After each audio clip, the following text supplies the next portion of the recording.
We've had time to digest what happened the other day. I mean, from terms of just how your team played and actually dominated the game.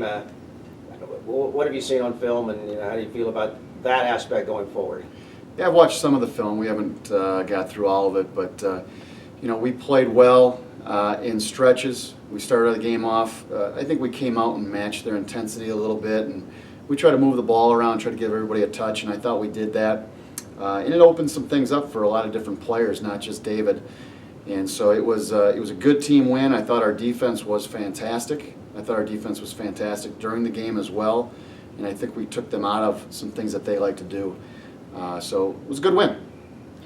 And I know against Commerce, you were saying they had a lot of size, and you guys won that game, and then Tarleton had a lot of size as well. What did you guys kind of do to compensate that? Yeah, the Commerce game was a great win for us. It was on the road, and those guys are pretty good. They've been struggling a little bit now, but that was a great win. Anytime you can go on the road and win over at Commerce, it's tough to do, especially with some of those guys. They have a lot of size, some quick little guards, and we're playing basketball. We're doing the things that we want to do fundamentally, staying in front of people, closing out on shooters, and then taking away their strengths and really limiting them to good looks. And then we're starting to box out a little bit more and going to get the ball. So that rebounding is always a concern of ours because we don't have some of the size. But again, team basketball, team rebounding, those things we're just trying to instill, and I think we're doing a pretty good job of that. Our guys are really buying in, and we're getting a lot of help off the bench with Jordan Evans and Jared Walton and some of those guys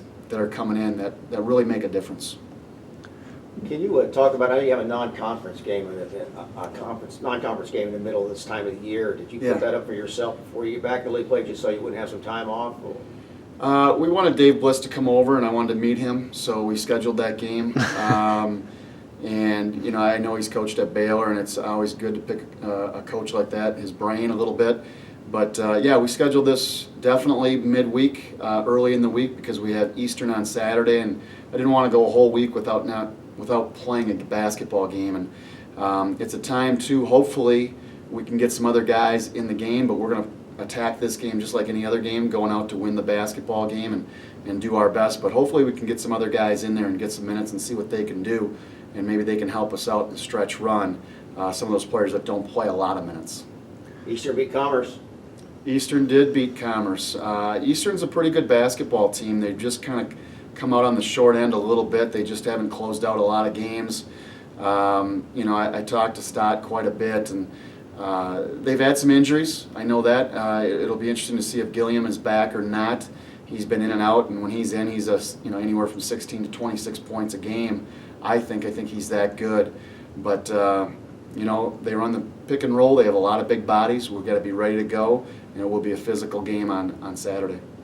How nice is it when teams are going to start to key in on David offensively, to have a guy like Jordan step up and hang 30 on a team? Yeah, it's nice to have Jordan. Hopefully teams don't key on David. It'd be nice to just let him shoot all the time. But yeah, you're right. They're going to start keying on him a little bit.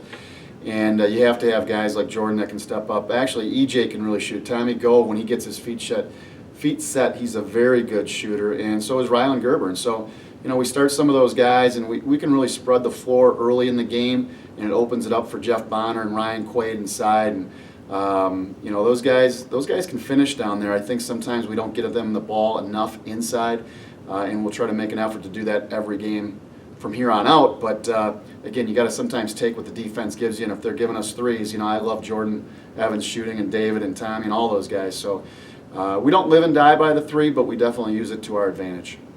And I don't know if that was Tarleton's worst offensive game of the season, but they certainly weren't exactly lighting it up. How much of that do you attribute to your guys' defense? Yeah, I think our defense was very good. I think we frustrated them quite a bit. We stayed in front of them. Coach Gove had a great scouting report, and our guys listened to him and work hard at it. We still had some miscues, and we will go to film session. We will point those out because we don't want to have it happen again. And you want to just keep getting better and better and better as the season goes. And I think we're starting to do that. There'll be ups and downs, and but I think our defense, our team defense, frustrated them a little bit. They did miss some open shots, but Tarleton is one team, Angelo's one team, Midwestern's one team, and you take it one game at a time. The old easy cliche. And so we're just trying to get ready for Southwestern and be ready to go Tuesday and then for our game on Saturday.